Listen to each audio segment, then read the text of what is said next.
Well, good afternoon. That has just been the President of the Republic of Kenya, President William Ruto, who has just made his entry into the Parliament of Kenya this afternoon, being the 21st day of November 2020.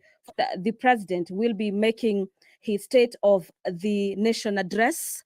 This will be his third State of the Nation address since he assumed power in 2022. And so, our dear viewers, welcome for this live proceeding brought to you by the Parliamentary Broadcasting Unit in conjunction with the Kenya Broadcasting Corporation. And this State of the Nation is just the only agenda in the order of business this afternoon at the National Assembly.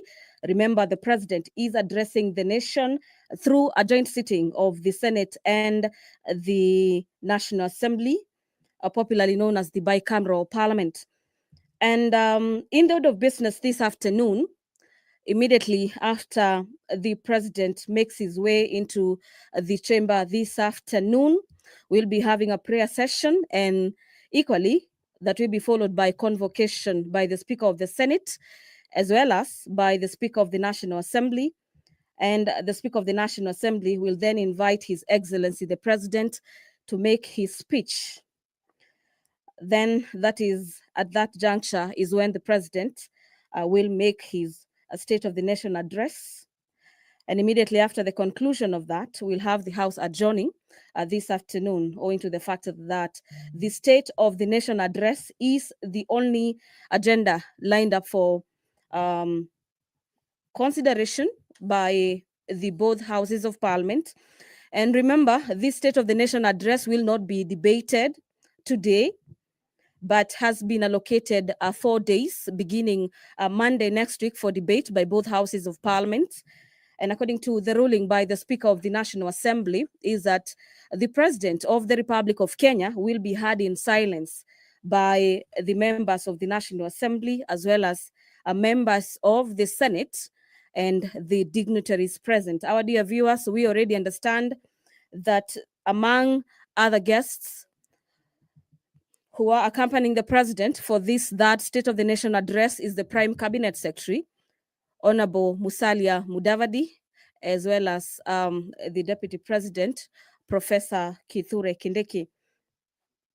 So to just take you through some of the expectations during today's State of the Nation address, the President of the Republic of Kenya is required by the Constitution to address the nation through the State of the Nation address. This is the third one since the President assumed power in 2022.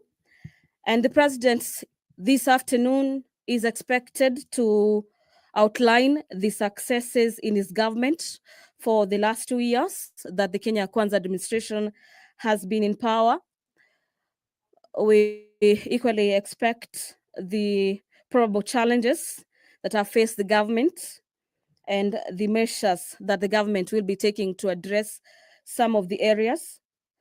We also expect this afternoon, through the President's speech, that the President tells the nation some of the targets and new measures are put in place to ensure that the Kenyan government is ensuring that the country is being progressive. Remember, the government's key agenda is the bottom-up economic transformation agenda, basically on matters housing, health, digital superhighway, and matters economy, so to speak.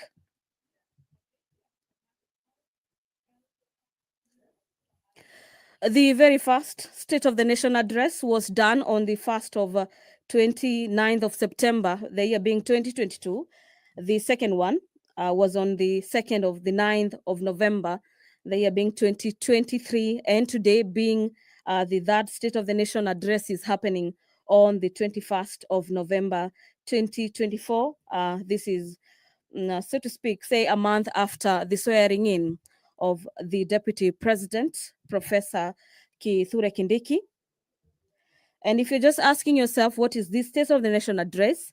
The State of the Nation address is basically a communication from the president to the nation through parliament, in which the president of the republic, here being President William Ruto, outlining the Kenyan current situation. And equally, the president will be providing policy proposals for the coming legislative year. So we expect that during this State of the Nation address that is set to take place not after 3 p.m. today. Among key areas that we expect the president's speech to dwell on are health, education, security, as well as the status of the economy and matters to do with probable tax policies.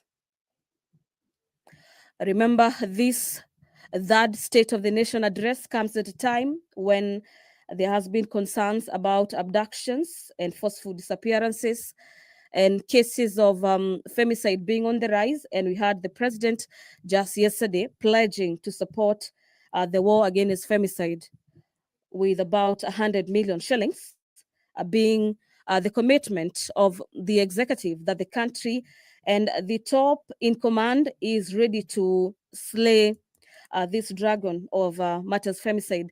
And we will equally be expecting the president to tell the nation the measures that the government has put in place to ensure that the dragon of corruption is slayed, and what further the government will be doing through its various independent bodies to ensure that the corruption issue remains a matter of the past.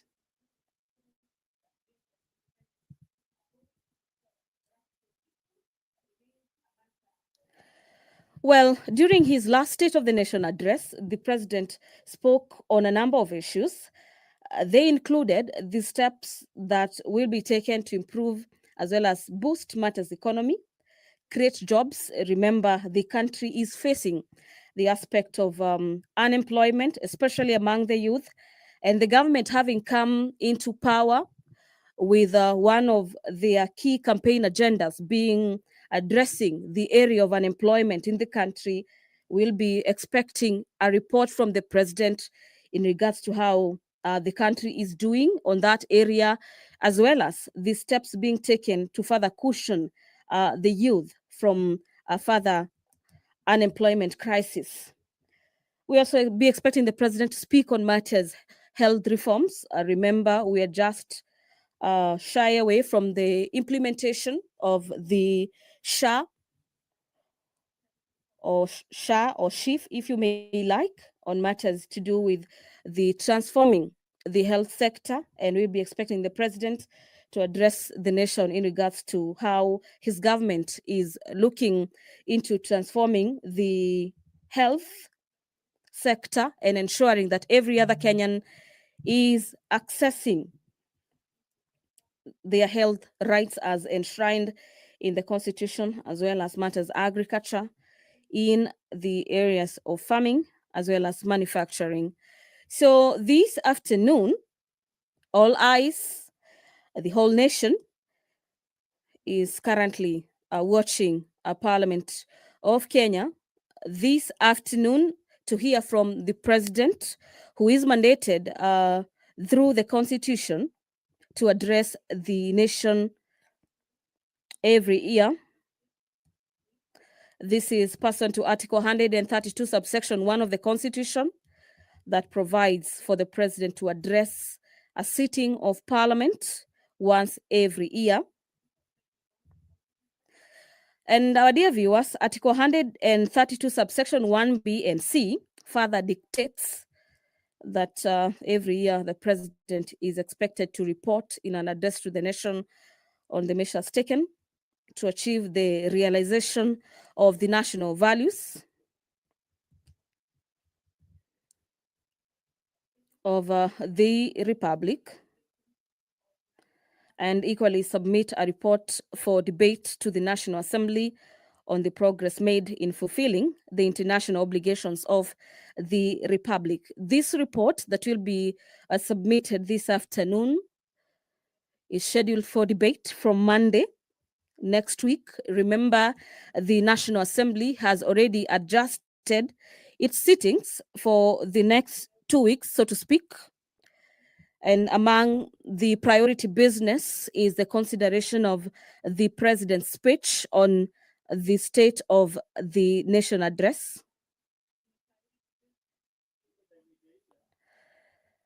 This year's address is coming technically about a fortnight after the swearing in of Deputy President Professor Kithure Kindiki. And we expect the president to address the measures taken to achieve the matters of national security, national values, and also highlight the achievement of his administration, such as the rollout as well as the uptick of the new social health insurance fund, popularly known as SHIF, that replaced the National Health Insurance Fund, also known as NHIF. So the president is currently with the speakers of the National Assembly as well as the Senate, where the president is expected to brief them as well as sign the voters book, bearing in mind that the president is a visitor today in the presence of Parliament. Thereafter, the president will be ushered into the chamber this afternoon by the both speakers of the National Assembly as well as the Senate. I'm speaking about Speaker Moses Wetangula as well as the Speaker of the Senate, Honorable Amason Jeffa Kingi. Before them will be the sergeant at arms, and here I mean the key bosses of the matters to do with the proceedings of the both houses of Parliament, technically making their way into the chamber this afternoon. And immediately after, the sergeant at arms carrying the mace make their way or do that step into the chamber this afternoon. The members of the National Assembly, as well as senators present and dignitaries present this afternoon, will be alerted that the Honorable President of the Republic of Kenya is already ready to get into the chamber this afternoon and do exactly that, which is the address of the nation that will be preceded by the announcement or probably the notification by the Speaker of the Senate as well as of the National Assembly, who are expected to do a convocation. From our indications, it appears that particular procession is about to take place. Remember, this being that all eyes are on Parliament as President William Ruto makes his much anticipated State of the Nation address. This State of the Nation address presenting a crucial opportunity for the president to outline his administration's progress, the challenges, as well as future plans in the period characterized by so to speak, some economic turbulences, and there's heightened public expectations on this third State of the Nation address. It is technically a step-by-step march to the National Assembly's chamber this afternoon. And from your screens, you can see the maces of both houses of Parliament have made their way into the chamber this afternoon, closely followed by the clerks, as well as the president in between the two speakers, that is the Speaker of the National Assembly, as well as the Speaker of the Senate. And we expect the president to equally address matters to do with the cost of living. Dear viewers, allow me to hand over back to the proceedings of these live proceedings, streaming to you live from the Parliament of Kenya and brought to you by the Kenya Broadcasting Corporation in conjunction with the Parliamentary Broadcasting Unit. My name is Gladys Mungai. Have yourself a great afternoon.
Na tuombe. Ewe Mwenyezi Mungu, twakusihi ututazame kwa neema nyingi na baraka, sisi watumishi wako ambao umeridhika kutuita kwa nyadhifa za uongozi katika jamhuri hii yetu. Twakuomba utuajalie tuyatende na kufikiria mambo yote yatakayofikishwa mbele yetu kwa njia ya haki na uaminifu, ili kustawisha amani, ufanisi na heri ya nchi yetu na wale ambao haja zao umezikabidhi mikononi mwetu. Amen. Tuketi.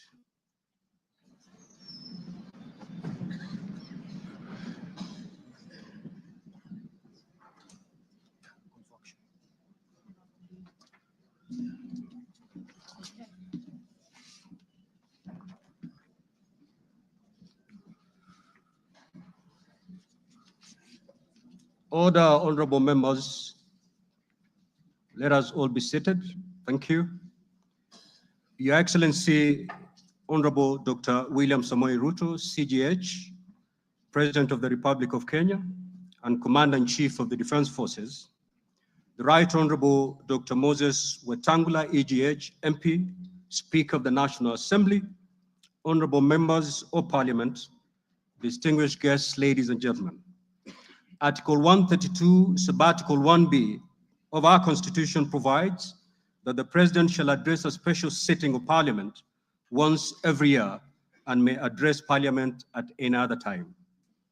Article 132, Subarticle 1C of our Constitution further provides that the President shall, among others, once every year, report in an address to the nation all the measures taken and the progress made or achieved in the realization of the national values referred to in Article 10 of the Constitution. In addition, Article 240, Subarticle 7 of the Constitution requires the President in his capacity as the chairperson of the National Security Council to report to Parliament annually on the state of security in Kenya. In this regard, the Chief of Staff and Head of Public Service, via the letter dated reference EOP/CAB.26/4A, Volume 4, into brackets 178, and dated the 9th of September 2024, informed the Speakers of the Houses of Parliament of the intention of His Excellency, the President, to address Parliament. Consequently, and upon consultation, the address to Parliament by His Excellency the President was scheduled for today, Thursday, the 21st of November, 2024. Pursuant to Standing Order 25(2) of the Senate Standing Orders, I notified honorable senators of the place, date, and time of today's special sitting via Gazette Notice number 148/29, which was published in the Kenya Gazette on Friday, the 15th of November, 2024.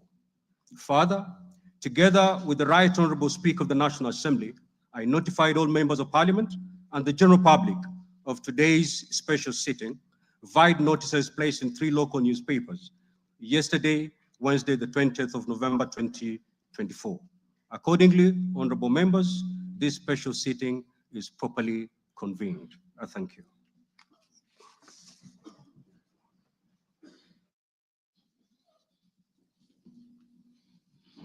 Your Excellency, Honorable Dr. William Samoei Ruto, CGH, President of the Republic of Kenya and Commander-in-Chief of the Defense Forces, the Right Honorable Amason King, EGHMP, Honorable Speaker of the Senate, Honorable Members of Parliament, members of the Diplomatic Corps, distinguished guests, ladies and gentlemen. Article 132(1)(b) of the Constitution requires the President to address the nation once every year and at any other time. Further, Article 132(1)(c) of the Constitution requires the President to once every year report in an address to the nation on measures taken and progress achieved in the realization of our national values. Additionally, Article 132(1)(c)(3) of the Constitution provides that the President shall submit a report for debate to the National Assembly on the progress made in fulfilling the international obligations of the Republic. In this regard, honorable members, by way of a message to the House, His Excellency the President conveyed his desire to address a joint sitting of the Houses of Parliament today, 21st November 2024. Therefore, pursuant to the provisions of Standing Order 22 of the National Assembly Standing Orders, and by Gazette Notice number 15327, which was published in the Kenya Gazette on 18th November 2024, and indeed as also notified to all members and the general public by way of newspaper notification published on 20th November 2024, I gave a notice of this special sitting of Parliament to the members of the National Assembly. Accordingly, honorable members, this special sitting is properly convened. Your Excellency, honorable members, distinguished guests, ladies and gentlemen, this year's President's address comes at a time when the country is set to host the 14th edition of the East African Community Interparliamentary Games.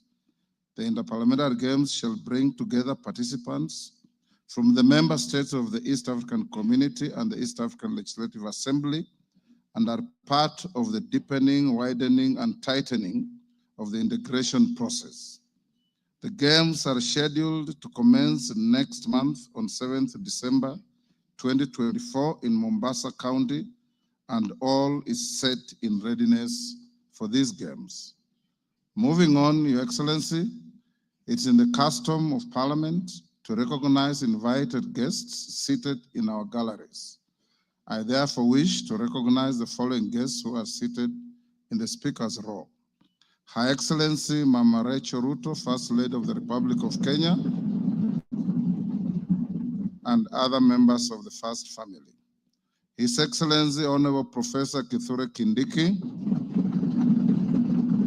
the Deputy President of the Republic of Kenya and the spouse of the Deputy President, Her Excellency Dr. Joyce Kithure. Honorable Musalia Mudavadi, EGH, the Prime Cabinet Secretary and Cabinet Secretary, Minister of Foreign Affairs and Diaspora Affairs. Your Excellency, honorable members, also present in the Speaker's row this afternoon are the Honorable Lady Justice Philomena Mbete Mwilu, MGH, Deputy Chief Justice and Vice President of the Supreme Court. She's accompanied by Honorable Justice Mohammed K. Ibrahim and Justice William Ouko. Justice William Ouko, judges of the Supreme Court of Kenya.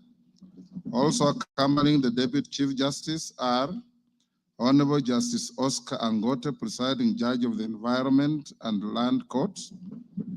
Honorable Lady Justice Jemima Wanza Kelly, judge of the Employment and Labor Relations Court. We are also honored to have in our midst the immediate former speakers of the Houses of Parliament, the Honorable Justin Bedan Njoka Muturi, EGH, the Cabinet Secretary for Public Service and Human Capital Development, the Honorable Kenneth Marende, EGH, the Honorable Kenneth Makelo Lusaka, EGH, the current Governor of Bungoma County, Honorable Ekwe Ethro, and additionally, we also are pleased to be hosting a delegation visiting our parliament from the Republic of the Gambia. Your Excellency, allow me to also recognize the chairperson of the Council of Governors, who is also the governor of Wajir County, the Honorable Ahmed Abdullahi, and the Honorable Johnson Sakaja, governor of the city of Nairobi County. May I also accord special recognition to all cabinet secretaries present, and particularly acknowledge 4 of them who are former ranking members of the Houses of Parliament, namely Aden Duale EGH, former leader of the majority party in the National Assembly, Honorable Onesimus Murkomen EGH, former Senate Majority Leader, Honorable John Badi EGH, Honorable Opio Wandai EGH,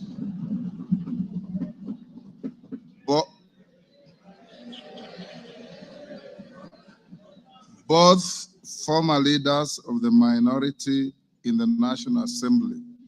I need not mention that His Excellency the Deputy President is a former leader of majority in the Senate. I also acknowledge the presence of Mr. Felix Kosgei, Chief of Staff and Head of the Public Service, Principal Secretaries, members of the Diplomatic Corps, and heads of constitutional commissions and independent offices and state corporations present. They are all welcome to the House of Parliament. Your Excellency, I wish to make a special welcome to Parliament and mention the Chief of the Kenya Defense Forces, General Daniel Kahariri, who is present, and the respective service commanders, the Inspector General of Police, and other leaders of our disciplined forces who are seated at the Speaker's row. Parliament is grateful for your distinguished service to our great nation. To all invited guests, we say karibuni sana kwa bunge letu. Your Excellency, honorable members, distinguished guests, ladies and gentlemen, it is now my singular honor and privilege to invite His Excellency the President of the Republic of Kenya and Commander-in-Chief of the Defense Forces to address this special sitting of Parliament. Welcome, Your Excellency.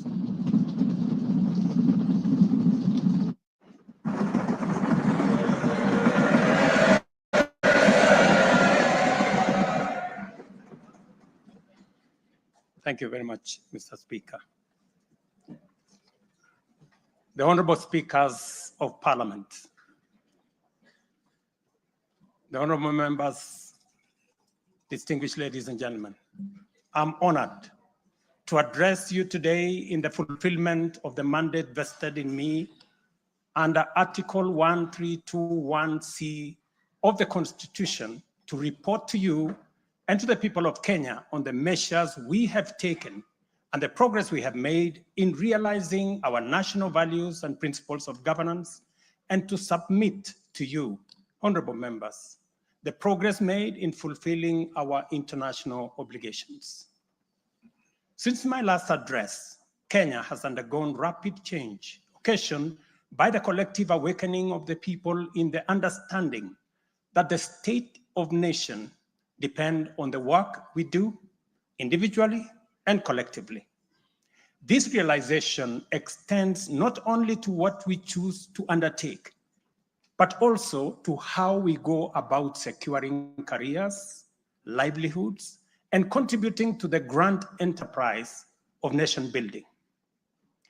There has never been doubt, and now there is none whatsoever, that Kenya is a land of bold ambition, with our citizens always desiring and insisting on the best possible standards, not only for themselves, but also for their families and for our nation. Consequently, our democracy has empowered citizens to ask questions and demand changes in the way their affairs are managed, driving the wheels of our nation's social, political, and economic transformation faster in the direction of excellence and prosperity.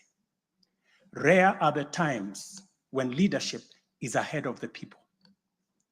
We are always striving to steer the machinery of state and government to keep pace with the aspirations of our citizens. We have learned through the hard as well as the more customary ways that listening is a full-time occupation of leadership, and that all questions asked by the people must be answered thoroughly and in full. We have learned never to take anything for granted and make every effort to call all our people, to carry all our people along with us in the pursuit of our transformation. The context in which I make this national address is not only significantly different from previous occasions, but it is also a singular moment with unique historical implications for us all. It is an opportunity to affirm the principles and values of which our nation stands, review the steps we have taken, the path we have chosen in our journey of national development, and reinforce the commitments we have made to one another and to our beloved nation for the sake of the present and future generations. I do not take this for granted, and with utmost respect and humility before this august assembly of the people's elected representatives, I desire to respond to the most pressing concerns that have been raised by Kenyans of all walks of life in recent months. To my understanding, the concerns and issues voiced by millions of Kenyans about the state of our nation deserve meaningful engagement, thorough understanding, and thoughtful response. There are discussions about whether leaders understand the pain, hardship, and struggles endured by countless citizens every day as they strive to make ends meet, and whether the government is doing anything about it. Similarly, many struggling Kenyans impatiently wonder, when will real money get to their pockets? And when will the jobs promised, which they deserve, become a reality? Additionally, there has been conversations about our education system, particularly the transition to the competence-based curriculum, and whether policies in this sector are working for or against Kenyans. Important questions have also been raised concerning the direction of development in relation to democracy, human rights, and fundamental freedoms, as well as the rule of law, transparency, and accountability.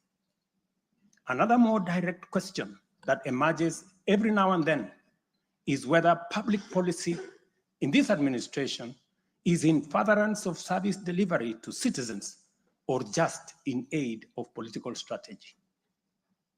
It is undeniable that for many Kenyans, times are hard and the struggle to meet their daily basic needs remains daunting.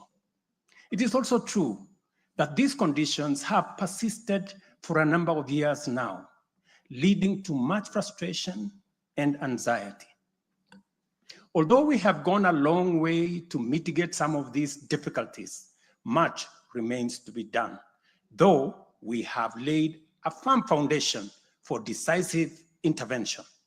I believe that it is critical for us to bear in mind that this administration was inaugurated at an extremely difficult time, characterized by domestic challenges, compounded by regional and global security, geopolitical, financial, as well as climate dynamics. As a result, in 2022, the country's total debt burden was not immense, but it was also stacked up in the most burdensome manner, leaving very little room for investments in public service or development of critical infrastructure. The prices of basic food commodities soared as a result of a combination of prolonged drought, declining local productivity due to inadequate support, and disruptions in the global supply chain caused by the war in Europe. Kenya faced a crossroads of extremely difficult choices, where defaulting on our obligations would have significantly worsened an already perilous situation, and more borrowing was not an option. It was therefore essential for us to drastically reduce expenditure, mobilize as much as possible resources domestically, and curtail waste. As I informed the nation then, matters were going to get more difficult before they could get better.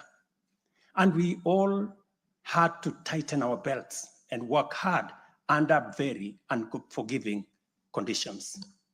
We had staked the fate of our ambitious bottom-up economic transformation agenda on easing the stress that the economy was in and the strain citizens underwent, while creating room for the implementation of our transformative interventions. Members, I give this background to underscore two very important facts. First, we haven't been watching helplessly and doing nothing as adversity took a toll on the economy and undermined the livelihoods and well-being of the people. On the contrary, we have been working tirelessly to steer the country away from the brink of unprecedented economic collapse and onto a more promising trajectory. The second point is that while we may not be where we would like to be, we are certainly not where we were 2.25 years ago. At the same time, the cost of living was substantially high, with prices of basic commodities beyond the reach of many households. Today, I'm proud to report that the macroeconomic indicators point to a positive turnaround and an upward trajectory. Allow me to highlight a few milestones that underscore this progress.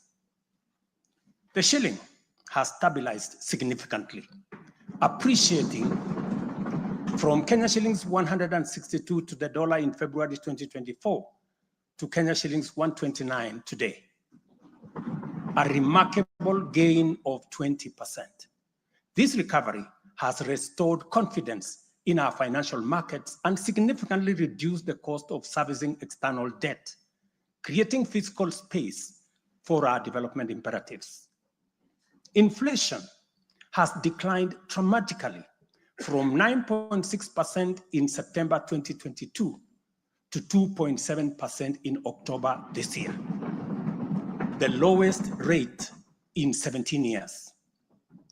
This achievement has been the consequence of favorable weather and our deliberate efforts to support farmers with affordable inputs, including subsidized fertilizer, leading not only to increased production, but also productivity, and lowering the prices of many cereals, including maize, pulses, such as beans and peas.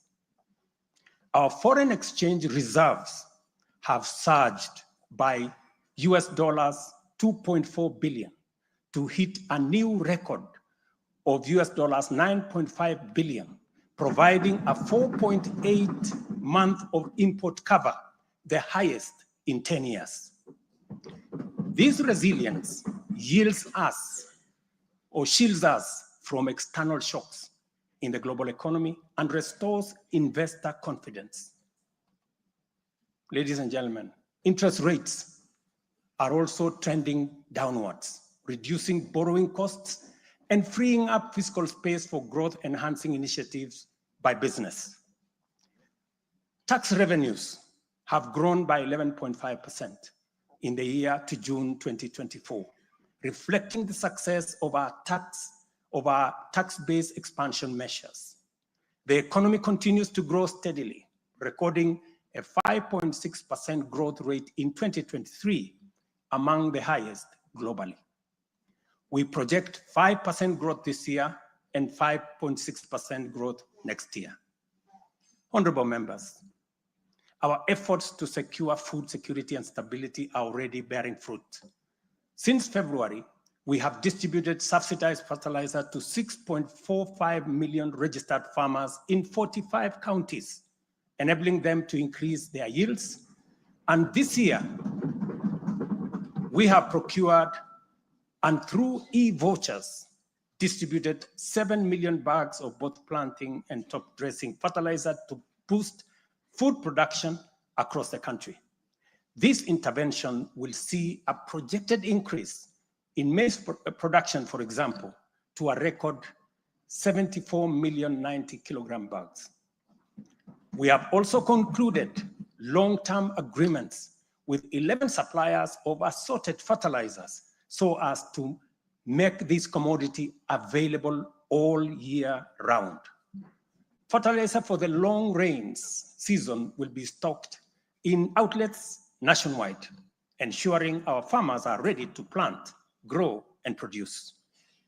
This forward momentum will not only increase our agricultural output, but also reduce our reliance on costly food imports, securing a more self-reliant and a more prosperous Kenya. This approach, rooted in my administration's policy to support production rather than subsidize consumption, has already made food more accessible, more affordable to many households. Today, Kenya boasts substantial national stocks. 47 million bags of 90 kilogram bags of maize are in our stores. 8.8 million bags of beans, 10.4 million bags of wheat, and 2.1 million bags of rice. Slowly but surely, we are building a food-secure Kenya, where families need not to worry or worry less about their next meal. In the sugar sector, we have achieved a historic milestone. All 17 sugar factories across Kenya are now operational, producing at impressive levels, while 4 new sugar factories are under construction. In July alone, domestic sugar production reached 84,000 metric tons, surpassing the national monthly consumption average of 40,000 metric tons. For the first time in recent history, Kenya is producing enough sugar to meet our local demand. This success is attributed to many factors: subsidized fertilizer for sugarcane farmers, an additional 500,000 acres that has been brought under production, and improved management of the sugar sector, which have revitalized production and brought the industry back to life. I just signed, as you know, the new sugar laws to provide further policy guidance as we seek to be a sugar exporting country shortly. In the coffee sector, we are on track to increase exports from 51,000 metric tons this year to 150,000 metric tons by 2027. The government has also raised disbursements from the Cherry Advance Fund from 2.7 billion to 6 billion Kenya shillings, complemented by an additional disbursement of 1.5 billion by the Commodities Fund. Average prices at the Nairobi Coffee Exchange have risen by 25%. And in the last financial year, the country produced and exported 48,000 metric tons, earning farmers Kenya shillings 25 billion. Additionally, 320,000 bags of fertilizer have been allocated specifically for the coffee sector. And we will be working with cooperatives to make sure this fertilizer is distributed at the nearest possible destination to the farmers. These interventions are expected to boost smallholder farmer earnings from Kenya shillings 300,000 to 500,000 per acre annually by the year 2027. The dairy sector remains a vital value chain with a quick turnaround impact on households in the economy. The government of Kenya has released and you members approved 3 billion shillings to modernize the new KCC, ensure farmers are paid on time, and maintain a high price of Kenya shillings 50 per litre.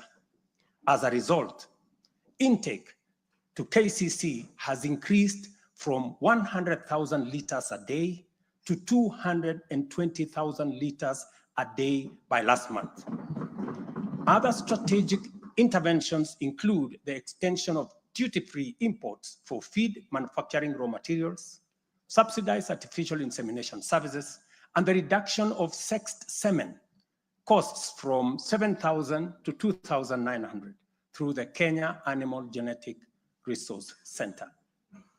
These measures have led to a 14% increase in milk production from 4.6 billion liters in 2022 to 5.2 billion liters in 2023, with projections exceeding 6 billion liters this year.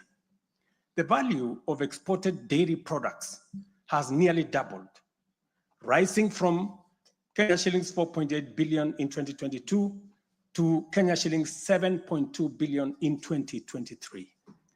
These gains demonstrate how targeted policies can deliver tangible benefits to dairy farmers and drive growth in our economy.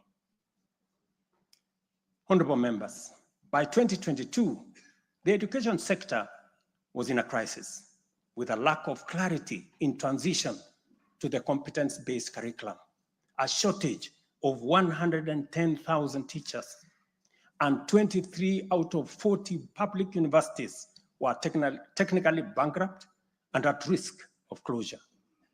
Among those facing severe challenges were huge institutions, such as my own alma mater, University of Nairobi, Kenyatta University, Moi University, Egerton University, Maseno University, Masinde Muliro University. To address this issue in our education sector, we have already hired, as you know, members, 56,000 teachers and are in the process of recruiting another 20,000 by January next year. We have also ensured the seamless transition of learners from primary to junior secondary and domiciled grades 7, 8, and 9 in primary school, optimizing the use of existing infrastructure, ensuring the safety of young learners, and protecting parents from the high costs associated with boarding schools far away. Recognizing the financial challenges faced by our universities and TVETs, we introduced a new student-centered higher education funding model. This model gives priority to the most vulnerable students, offering them up to 95% government support, while also pulling our universities back from the brink of collapse. The remaining challenges for a few universities, like Moi University, are related to internal administrative and governance issues, which I have given firm instructions that they should be addressed. To further enhance access to higher education, we launched the Open University of Kenya, and this House approved that exercise, paving the way for more students to achieve their academic goals. The institution's first cohort of students is scheduled to graduate next week on the 29th of November, 2024. Honorable members, universal health coverage is a cornerstone of our transformation agenda and a matter that touches every Kenyan family. Despite health being a devolved function, we acknowledge the immense financial burden that comes with health. Counties have struggled with shortages of medicine, equipment, sometimes staff, hindering service delivery and leaving countless Kenyans with suboptimal access to healthcare. It would have been easy for me to step back and leave this responsibility to counties alone. But that would have been a disservice to Kenyans and a betrayal to our Constitution. Instead of engaging in debates about healthcare being devolved, I have chosen the hardest but necessary path of addressing this challenge head on. Health delivery is not just about fulfilling a constitutional mandate by whatever level of government. It is about ensuring that healthcare is not a privilege for the few who can afford and a pipe dream for the many who cannot. For years, NHIF was saddled with debts and inefficiencies, and healthcare was being severely and negatively impacted. For far too long, too many households have lived on the edge, just one illness away from financial catastrophe. Our healthcare system has historically neglected the poor and vulnerable, leaving them without any option, while private sector medical covers remained out of reach for the majority. This is precisely what we will correct through the provision of universal health coverage. This agenda is not just about a promise. It is about a bold commitment to deliver health through transformative financing reforms, making healthcare accessible and affordable, digitizing our healthcare services to enhance efficiency, eliminate fraud, and stop corruption, and to empower a skilled and motivated health workforce. To honor our commitment on the universal health coverage, I signed into law 4 groundbreaking legislation on the 19th of October, passed by this August House. The Social Health Insurance Act replaced the outdated National Hospital Insurance Fund and established the Social Health Authority, which oversees 3 essential funds. This modern framework ensures that every Kenyan, especially the most vulnerable, can access quality healthcare services when they need it most. The shift from the National Health Insurance Fund model to Taifa Care is fundamental and radical in both scale and character. NHIF, if I give you a bit of example, NHIF served a few salaried Kenyans and those who could afford to pay.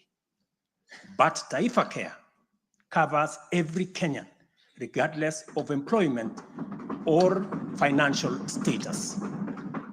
Secondly, despite serving a limited class of citizens, NHIF nevertheless accumulated billions of shillings of debt because of misalignment between contributions and the actual cost of healthcare. Taifa Care has undertaken an accurate costing of all healthcare-related goods and services in order to provide timely, effective, and efficient service to every Kenyan that is affordable. Additionally, the NHIF had a waiting period lasting between registration and eligibility for service. I think it was like about 3 months. Under Taifa Care, citizens are eligible for all services upon registration. I therefore urge every Kenyan to take the most important step in securing dependable healthcare for themselves and their families. Register. Register now or at the earliest possible opportunity. Honorable members, for the first time in our nation's history, free primary healthcare is increasingly becoming available at dispensaries, health centers, and hospitals. Ambulance and emergency services are also slowly but surely being made available at no fee.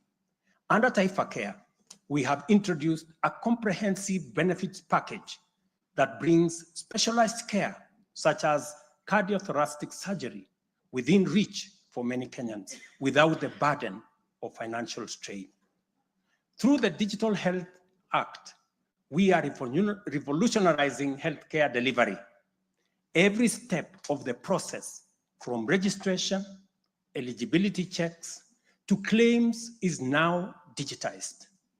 By eliminating unnecessary human interaction, we are tackling corruption, reducing inefficiencies, and ensuring that resources are used where they are needed most. As a result, the good news, SHA will pay all October claims in full by next week. And it will continue like that going into the future. To date, over 15 million Kenyans have enrolled in Taifa Care, and more than 60% of employers have successfully transitioned into its framework. The newly established Social Health Insurance Fund empowers citizens to contribute towards accessing a broad range of healthcare benefits. This represents a seismic change from the old reactive healthcare model to a forward-looking system that prioritizes prevention and preparedness. Once the transition from NHIF is complete and SHIP becomes fully operational, Kenya will have a healthcare system that guarantees dignity, peace of mind, and equitable access for every citizen for the very first time in our 60 years of independence. Honorable members, we have launched an ambitious healthcare program, one that Kenya has always needed and deserved. Like any major transition, there are challenges, but I promise you, we are fully committed to making the system work. As we roll out this program, we are listening to citizen voices and collaborating with counties to deliver better healthcare services. Through the Facility Improvement Fund, which you in this House passed, we will ensure that hospitals are equipped with the tools they need, medicine, equipment, and other resources necessary to provide quality care, while involving citizens in decision-making at every facility. We are now doing the heavy lifting, clearing decade-old debts, ensuring access to medicine and equipment, and stabilizing a system that had failed too many for too long. We are building a healthcare system that serves every citizen with equity and dignity. Over the past month, we have disbursed Kenya shillings 5 billion to settle historical debts owed to the public, private, and faith-based medical facilities, some of which have been pending for over a decade. Another 3.7 billion will be disbursed tomorrow. This underscores our commitment to ensuring uninterrupted delivery of healthcare services, and we will continue to clear the remaining balances in a phased-out approach over the coming months. This sustained effort aims to restore confidence in the healthcare system and ensure seamless access of quality services. Honorable members, there is a compelling body of data projecting that not only is the future of humanity urban, but also that Africa has the fastest rate of urbanization. Kenya is no exception, and in fact, many of our counties are urbanizing rapidly. Dear Kenyans, we have a date with an urban future, and the only choice we have is what this urban future will look like. Will it be characterized by decent, dignified, safe, and livable neighborhoods and communities?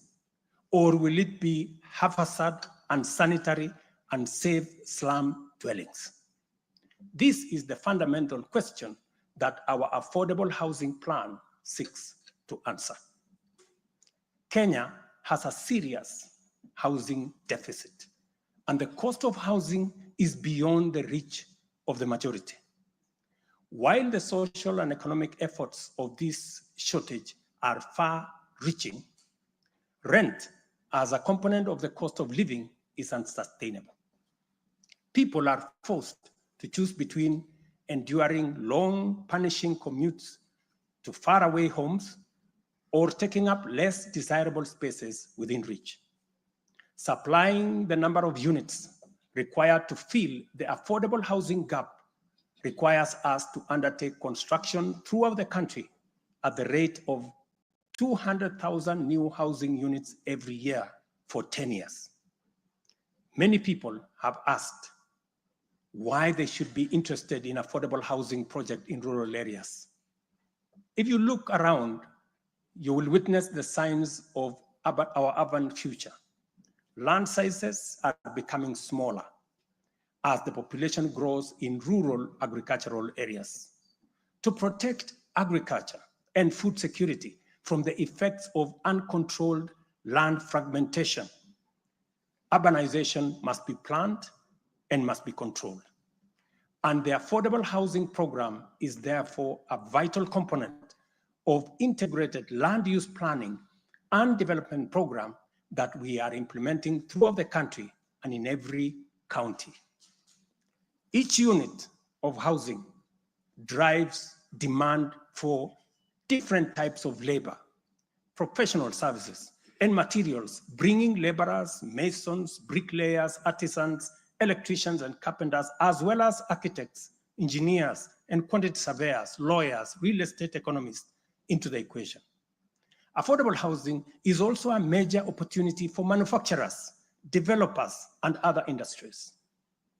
In other words, the economic boost from housing pillar of our bottom-up economic transformation agenda is significant and undeniably much needed. As we speak, affordable housing now directly accounts for 164,000 new jobs created over the past 1 year. Honorable members, today marks a significant milestone in our journey towards providing decent and affordable housing for all. After 2 years of hard work under the Affordable Housing Program, I am proud to announce, and you have seen it in the newspapers, the launch of the sale of the first 4,888 housing units, now in completion, across 21 social housing projects. These units, comprising studios, 1-bedroom, 2-bedroom, and 3-bedroom homes, are tailored to meet the needs of our people, offering 1,041 social housing units, 2,133 affordable housing units, and 1,714 affordable middle-class housing units in 24 counties. I invite every Kenyan above the age of 18 to join this historic journey towards home ownership.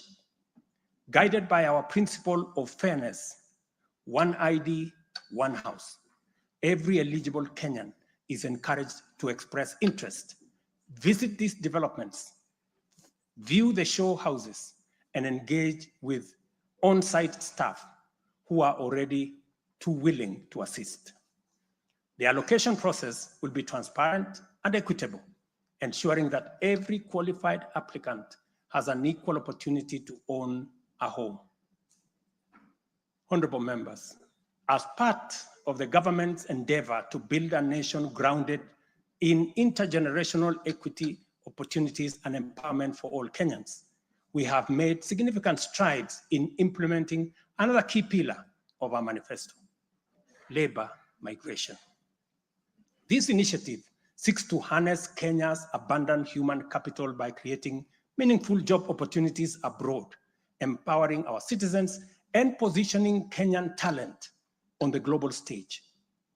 Since July 2023, we have successfully facilitated employment of 105,367 Kenyans across multiple countries in a wide range of jobs. These opportunities span professional, semi-skilled, skilled, and unskilled sectors, including positions for nurses, teachers, and chefs. The National Employment Authority, the lead agency driving our ambitious initiative to create jobs opportunities for qualified Kenyans locally and internationally, currently has a role of 560,000 job openings worldwide. I have encouraged many members to participate in this space. Our focus extends beyond destinations such as the United Kingdom, Canada, Australia, Bahrain, Oman, United Arab Emirates, Germany, Saudi Arabia, Kuwait, and Qatar. We are also expanding our reach by actively negotiating bilateral labor agreements with new potential markets, including Russia, Poland, and Jordan. These efforts are driven by our commitment to open up new pathways for employment, ensuring that Kenyans are well represented in the global workforce. In the digital economy, we are expanding last-mile fiber optic connectivity using the extensive Kenya Power Transmission Lines network to the most remote and underserved areas of Kenya, and making significant strides to establish digital and ICT hubs. This has created a foundation for digital transformation, enabling IT economy workers, young digital creators, and entrepreneurs to access a wealth of opportunities locally and globally. By bridging the digital divide, we are empowering our youth to compete on an equal footing in the global marketplace and showcasing Kenya's ingenuity and innovation. I congratulate members of this August House for being part of this grand digital plan. Your support, encouragement, and effort is duly recognized. We have also prioritized the empowerment of individuals within the informal sector by unlocking their potential through targeted investment. This includes accessible loans, capacity building programs, and regulatory reforms designed to ease growth. A notable achievement is the partnership with the banking industry, which I participated in a month ago. This extended an additional 150 billion in loans to micro, small, and medium enterprises, complementing the government's efforts to nurture this vital sector. On financial inclusion, we have made remarkable progress through the Hustler Fund. To date, this innovative initiative has disbursed Kenya shillings 60 billion, benefiting 24.6 million Kenyans and mobilized over 3.3 billion in savings. The fund maintains a repeat customer base of 8.5 million beneficiaries with a repayment rate of 79%. To mark the fund's second anniversary, we have taken a bold step by launching a third product specifically tailored for small and medium enterprises. This new initiative will initially target 2 million beneficiaries who have demonstrated a strong credit history with the fund. By so doing, we aim to create a pathway for these entrepreneurs to transition into the formal banking system, thereby deepening financial inclusion and strengthening the SME sector. This milestone underscores our commitment to build a financially inclusive and economically resilient nation. The progress we have made has been possible only because the people of Kenya have been courageous, strong, determined, and patriotic. It has also been enabled by a number of early interventions under our bottom-up economic transformation agenda, and at the same time, created space for us to implement the agenda in full. As we proceed with implementation, we expect to quickly capitalize on the gains we have secured and invest resources in the economy with the emphasis on strategic pillars of our plan. As more projects get off the ground, more people get hired, liquidity levels improve, more money ends up in people's pockets. Honorable members, you know we are a democracy. Democracy is a founding principle and defining value of our nation. Democracy is hard-won, non-negotiable right, and guarantees freedom that we are proud of and must always defend. Our national democratic culture expresses itself energetically through robust discourse, boldly speaking truth to power, and holding leadership to account. It is a tradition of fearless expression and vigorous public participation. This is who we are, and there is nothing anyone can do about it. We understand, therefore, that protests are always legitimate and permitted by the Constitution. Protests are conducted by citizens who are peaceful and unarmed. Assemblies, demonstrations, and picketing to advance constitutionalism, increase accountability, and defend the rule of law are constitutional imperatives. Conversely, mobilization in pursuit of criminal agenda, chaos and anarchy, are explicitly forbidden because we all have a duty to defend our republic, our constitution, and the rights of all people. The government, in particular, must remain vigilant at all times against modern threats to the sovereignty and territorial integrity of our nation, as well as public order, peace, and security. In this digital era, characterized by transformative innovations, including artificial intelligence, it has never been easier to inform, educate, and entertain the people. At the same time, it has never been easier to misinform, mislead, disinform, incite, and alarm the public. Criminals and subversive elements who infiltrate and hijack peaceful protests are a threat both to legitimate protesters and to the public. Incidences of violent criminality in the name of protests threaten the safety of innocent people, public assets, private property, and the social order. The tension here is stark. We have a democracy which we are proud of, must defend, and should deepen by all means. And at the same time, we have citizens whose lives, rights we must protect, and a nation whose security, stability, and prosperity we must safeguard. The task at hand is complicated if citizens and state agencies dilute the distinction between the lawful and the criminal, the just and the unjust, thereby making it difficult to tell protesters and security officers from bandits, gangsters, and criminals. It is only by following the law that we are able to achieve our aims and apportion accountability properly. It should not be possible for robbers and looters to escape accountability by claiming that they were taking part in a protest.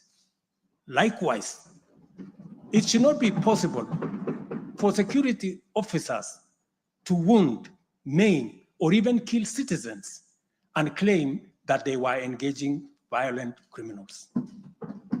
We all have a duty to make the necessary distinction and to do so clearly to protect democratic expression and guarantee public safety and security. I must now confront an issue of widespread concern regarding the relationship between citizens and the security services in the context of immense threat and intense political dynamism. Numerous allegations have been made concerning disappearance of people during protests. A number of these cases have been resolved, while others have been uncovered as fake news, undermining efforts to find genuine cases of missing persons. A good number of alleged disappearances have also turned out to be arrests made by police officers. In such cases, the suspects have been duly arraigned in court. I must, however, make it very clear that there is no attempt to justify or excuse illegal arrests. Such would be a serious threat to the life and liberty of citizens. I condemn any excessive or extrajudicial action which puts the life and liberty of any person at risk, including disappearances and threats to life.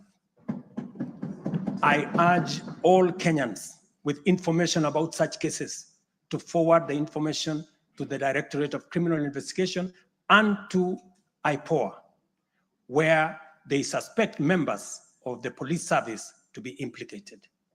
I am aware, for example, that many of the cases that have been raised are being handled by the Independent Police Oversight Authority, an important step in accountability and justice.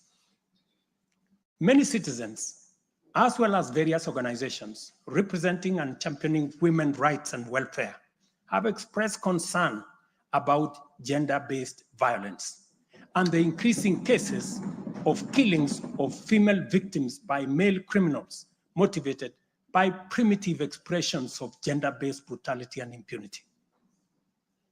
Left unaddressed, these incidences will cause the women of our nation to feel increasingly unsafe, even in their own homes. This is both tragic and unacceptable. It also complicates, in disturbing ways, the struggle by Kenyan women for inclusion, for equality, for dignity, social justice, their rights, their protection, a section of our society that has been marginalized for a long time. I am aware that most of these cases of murder of women by men have been investigated and prosecuted. It is my hope that in due course, those found culpable will face the full force of the law. Members, it is time for each of us, political leaders, public officers, religious leaders, traditional institutions, and family members, to do our part in raising boys into morally upright men who will never need to affirm their masculinity at the expense of women. But instead, contribute to making our society just, safe, equal, and inclusive. I appreciate women leaders who have taken time to engage me and propose solutions to address this issue. I have held discussions with other leaders in government, and I have tasked the Deputy President to reach out and facilitate collaborative, broad-based, and multi-sectoral deliberations and recommend effective and radically transformative and affirmative action within the next 6 months. This parliament will recall that early in my tenure, I engaged the leadership of both houses with recommendations on a working formula to actualize meaningful inclusion of women in national leadership. We must seriously question the drivers and the motives of resistance and reluctance to take the next step in actualizing the 2/3 gender rule.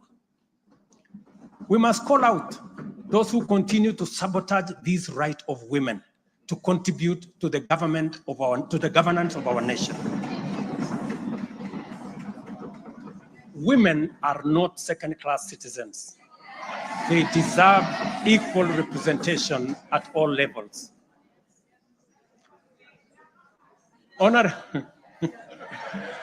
Honorable members,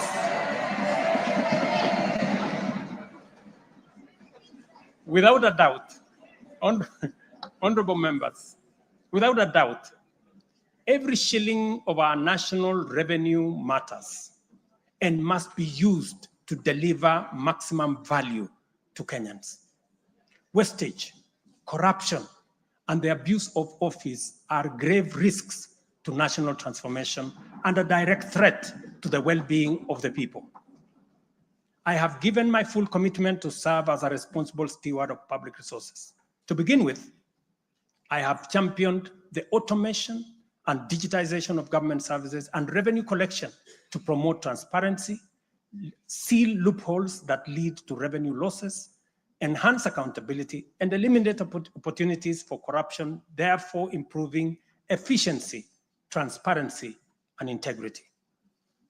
I am delighted to report to this House on the dramatic improvements we have recorded by automating and digitizing our revenue collection and service delivery through eCitizen. We have so far digitized 20,855 government services, up from 350 in 2022, representing an increase of almost 6,000%, while we have significantly improved revenue collection.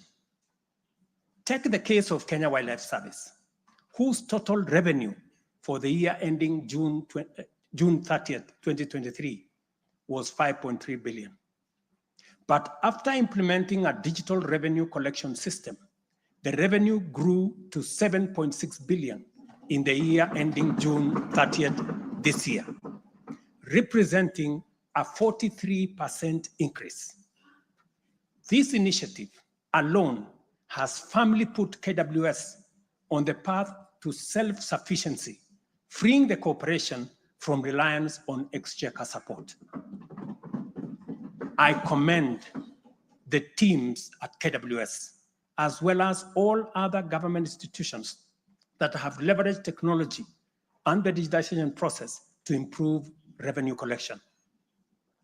Under the Digital Health Act that you members passed in this House, we are determined to enhance efficiency and transparency provided by technology in the provision of healthcare services to eliminate fraud and fake claims. Tax revenue mobilization by the Kenya Revenue Authority, starting with its customs revenue system, is equally being worked on to ensure that revenue leaks are eliminated.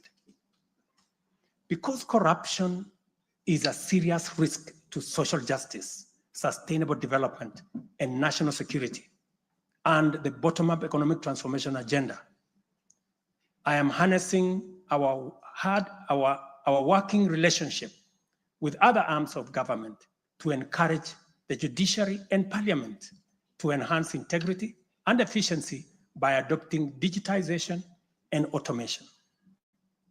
As I do so, I must caution that all these measures will only achieve intended results if, and only if, the institutions charged with combating corruption and promoting efficiency and integrity stop hiding behind the transparent screen of independence and rise up to meet the people's expectation on matters integrity. Let me say this. It cannot be the case that the Director of Public Prosecutions keeps dropping cases because somehow they are unable to produce witnesses.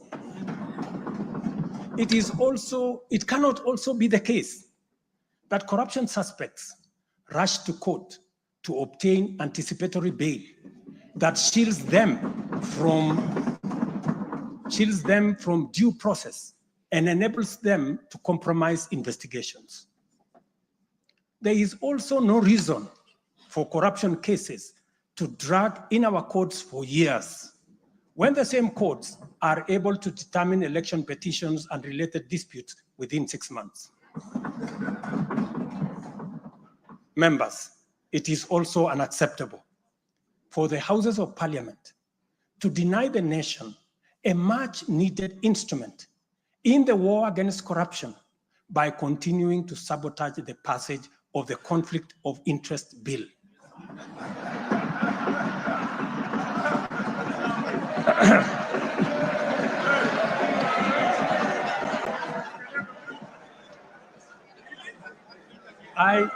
I implore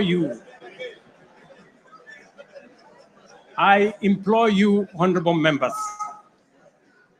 to stop dragging your feet on this bill, unless, my friends, there is a conflict of interest in the passing of the conflict of interest legislation. Similarly, the National Treasury has been dragging its feet in the implementation of an e-procurement system for the last 10 years.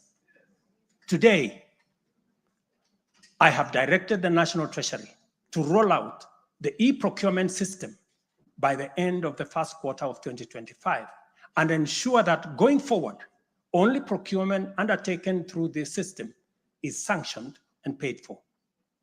Of the many difficult assignments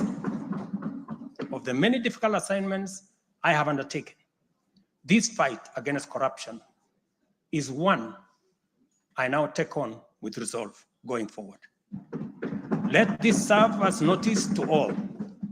Independent institutions charged with this responsibility must up their game, pull up their socks, and match up to the expectations of the people of Kenya.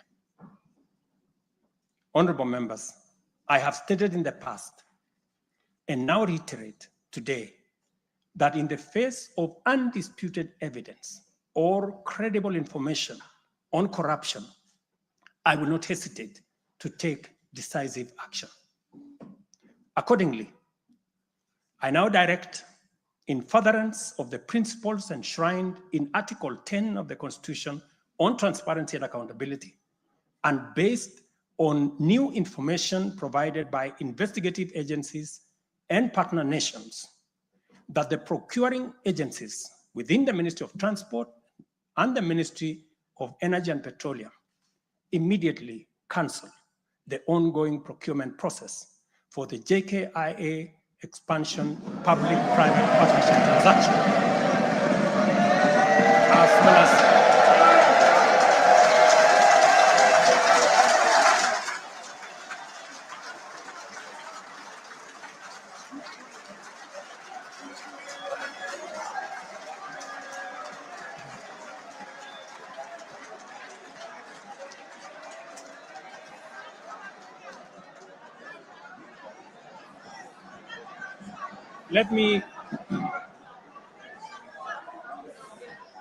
Let me repeat this for clarity. I have said that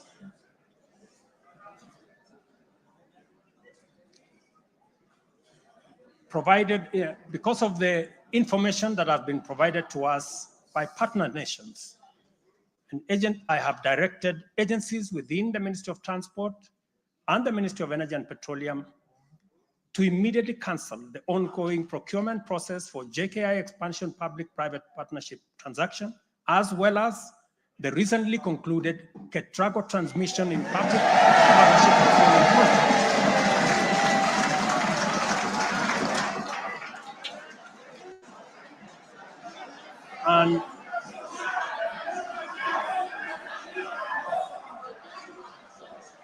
And immediately commence the process of onboarding alternative partners, because these are important projects.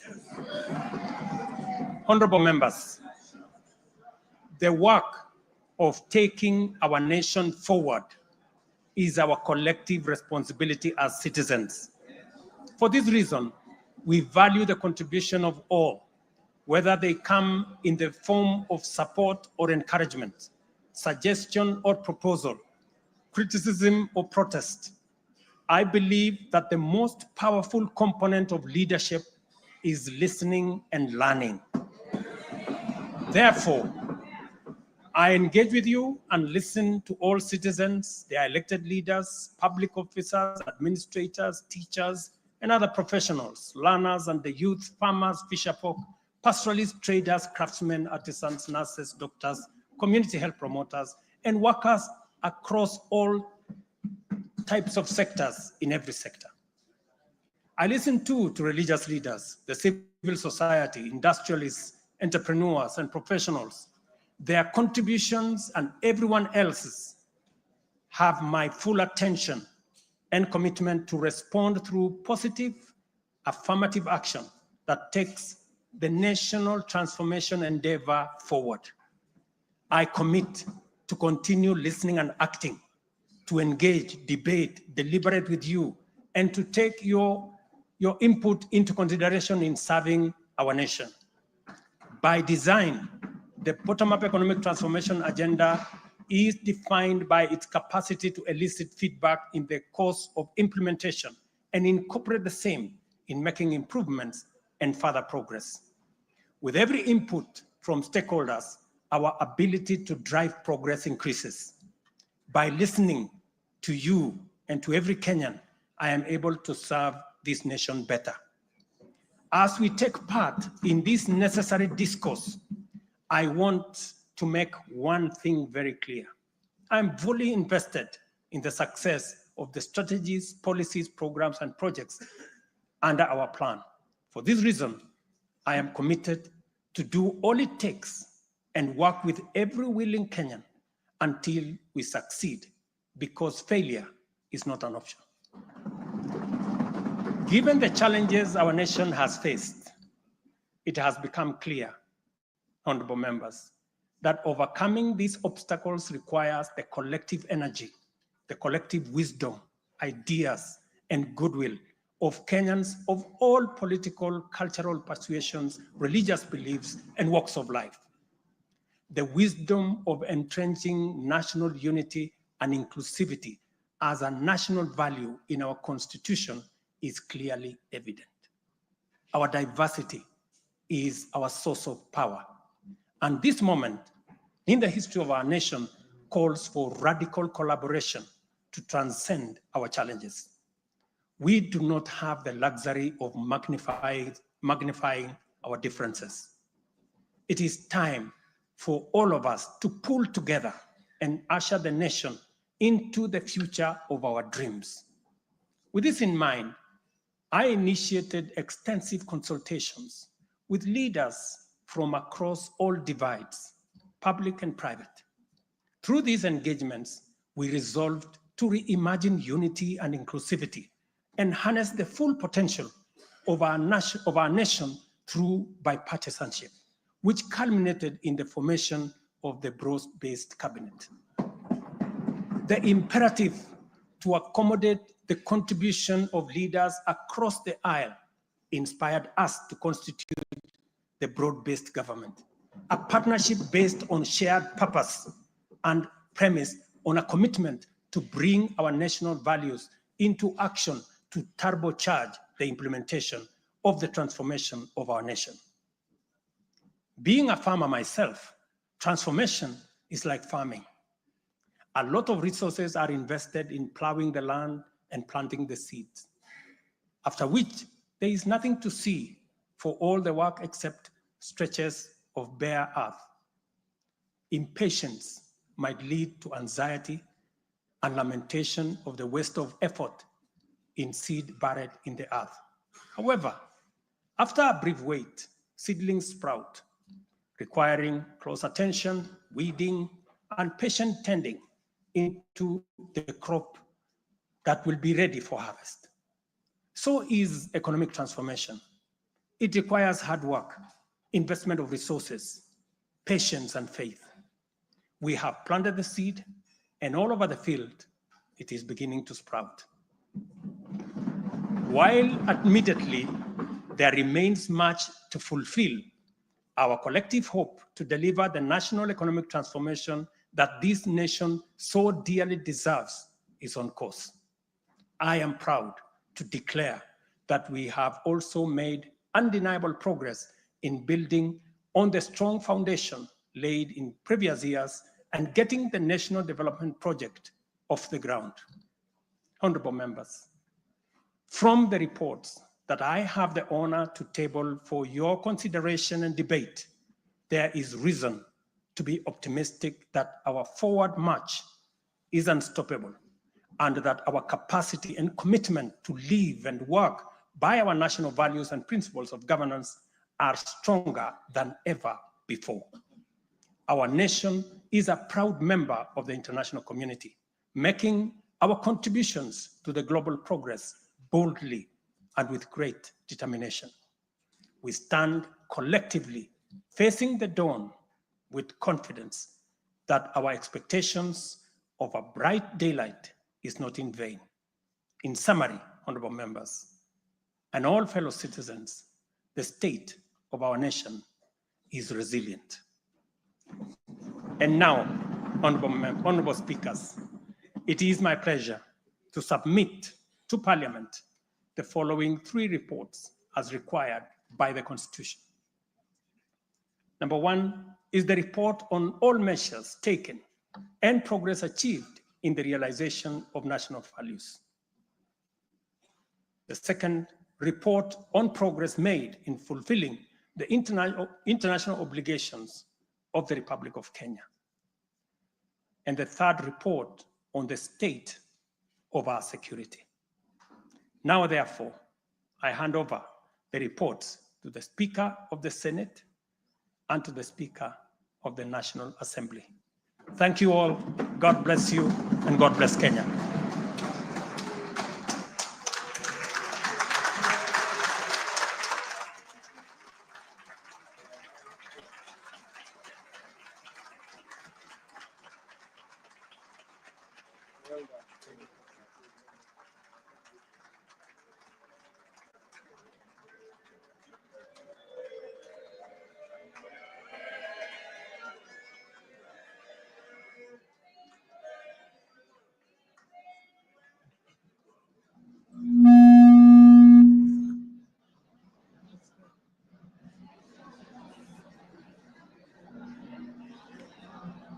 Order, honorable members, Your Excellency the President, the Right Honorable Speaker of the National Assembly, honorable members, distinguished guests, please be upstanding.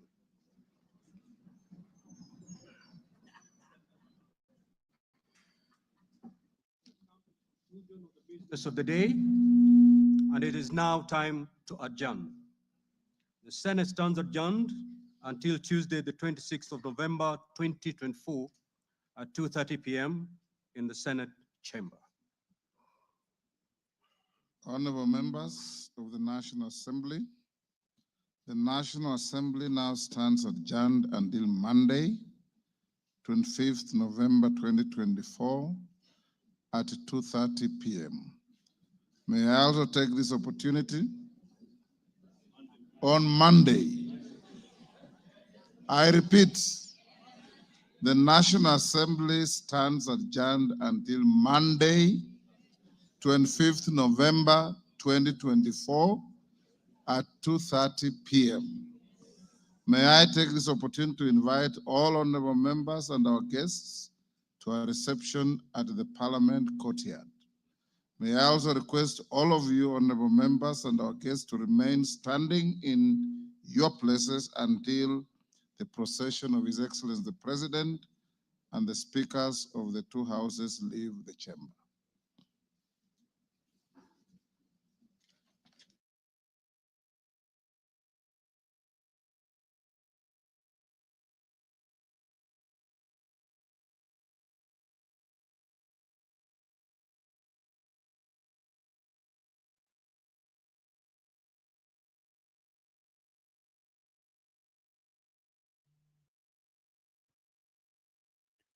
Well, how dear viewers, that marks the end of the third State of the Nation address by the President of the Republic of Kenya, President William Ruto, who has just concluded his third State of the Nation address as required by the Constitution. The about over an hour State of the Nation address has been an address that has touched on a few issues of concern to Kenyans. Among them is the JK Adani deal, with the president announcing the cancellation of the deal following information that has been given to the Republic. The president has also spoken on the issue of wastage of public resources through corruption, tasking the relevant investigative bodies charged with the responsibility of investigating as well as prosecuting cases of corruption to pull up their socks. The other takeaway from this third State of the Nation address is the aspect of the actualization and realization of the two-thirds gender rule, with the president announcing that the women of Kenya are no longer going to be second-class citizens, and that his government is going to ensure that women in their numbers, that is a two-thirds gender rule, is actualized in matters governance. The president has equally spoken on matters of affordable housing, issues of concerns to Kenyans, among them the issues of police abductions and the rising cases of two-thirds gender rule, with the president saying that his government remains committed in ensuring that the rising cases of femicide in the country are brought to about nil. This speech has also spoken on matters to do with corruption, stabilization of the economy, with the president highlighting that the economy has stabilized.